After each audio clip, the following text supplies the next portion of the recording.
In a cave in South Africa, there is a skull. It belonged to a child. The child died almost 2 million years ago. There are 2 holes in the back of it.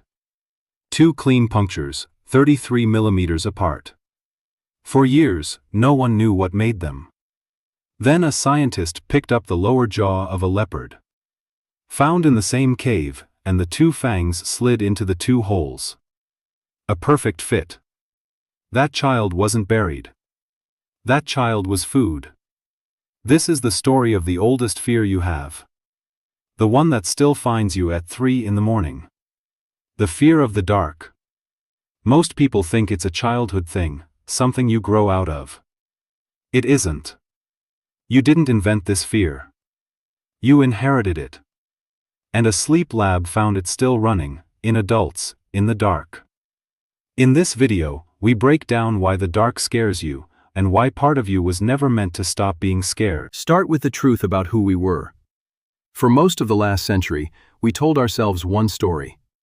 Man the hunter, spear in hand, top of the food chain. Then scientists actually counted the bones. In 2005, 2 anthropologists, Robert Sussman and Donna Hart, put it in the title of a book, Man the Hunted. Look closely at the fossils of our early ancestors and you find tooth marks, talon marks, punctures shaped like fangs. Their estimate, somewhere between 6 and 10% of early humans died in the mouth of something else. 6% doesn't sound like much. But spread it across a whole species, across thousands of generations, and it means something simple and terrible. Almost everyone who ever lived had watched something drag away someone they loved. That skull, with the 2 holes? A researcher named CaveBrain worked it out in 1970. A leopard killed that child, dragged it up into a tree to eat in peace, and dropped the bones into the cave below. That's the only reason we still have it. And it wasn't rare. The most famous fossil child in the world, the Tong child, found in 1924, was studied for 70 years as one of us. Then, in 1995, Lee Berger and Ron Clark looked again. The marks around its eye sockets matched one thing, an eagle. A bird carried that child off. We weren't the hunters. For a very long time, we were the meat. So why the dark? Why not just fear, all the time? Because of what we are.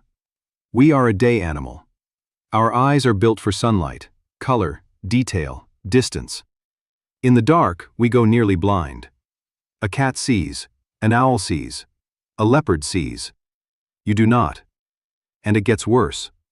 Somewhere back there, our ancestors came down from the trees. They started sleeping on the ground. Lying still, eyes shut. 4 hours. Blind, slow, and flat on your back.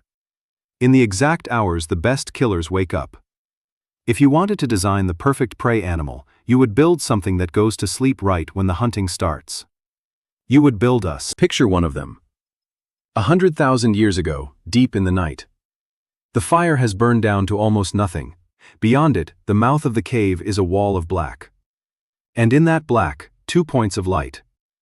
Low to the ground, not moving. He doesn't wait to find out what they are, he reaches for a rock. Maybe it's nothing, maybe it's a leopard that has watched this cave for 3 nights.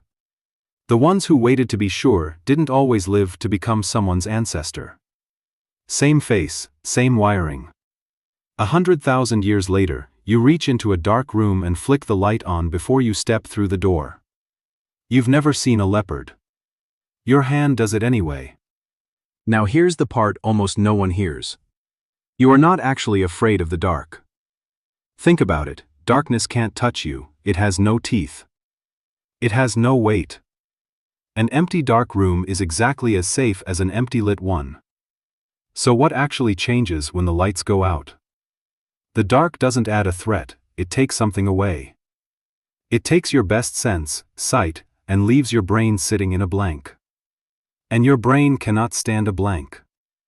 Handed the unknown, it does not guess safe, it reaches for the worst thing it can picture. A shape in the doorway, something under the bed. Breathing that isn't yours. Your brain fills the dark in for you. And it almost always fills it with a predator. Because for 2 million years, the ancestors who shrugged and assumed probably nothing were wrong just often enough to be erased. Better to flinch at 1,000 shadows than to miss the one leopard. And this is where it stops being ancient history. In 2012, a sleep scientist named Colleen Carney ran a strange little experiment. She took two kinds of people, good sleepers and insomniacs. She sat them in a room and played sudden bursts of noise, first with the lights on, then with the lights off, and measured how hard each person flinched. In the light, both groups reacted the same, but in the dark they split apart. The good sleepers settled. The longer they sat there, the less the noise reached them. Their brains decided, nothing here, stand down. The insomniacs did the opposite. In the dark, they flinched harder and harder. The longer the light stayed off, the more afraid they became. Nearly half of them said it plainly, as grown adults, they were still afraid of the dark. So look again at what we call insomnia. We treat it like a broken switch.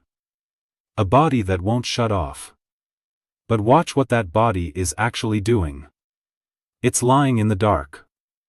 Refusing to drop its guard, listening. That isn't a broken sleeper. That's a sentry. 100,000 years ago, someone in every group slept badly. They woke at the snap of a twig. They lay there in the dark, heart pounding, straining to hear. We'd call them anxious, their group called them the reason everyone else woke up alive. The deep, fearless sleepers, the ones the dark never bothered, made the softest targets. Some of them simply didn't wake up. You didn't inherit their genes. You inherited the watchman's. So the next time it's 3 in the morning, and the house is black, and some old part of you flatly refuses to believe you're safe, don't be so quick to call it a flaw. That racing heart isn't weakness, it's a 2 million-year-old alarm. Built by every ancestor who was frightened enough to survive, still standing watch over a danger that, tonight, isn't there. The leopard is gone. The cave is gone. The dark is just dark now. The watchman doesn't know that yet. Because for almost all of human history, the ones who felt safe in the dark were the ones who never saw morning. You're afraid of the dark because you come from the ones who were, too. Every last one of them.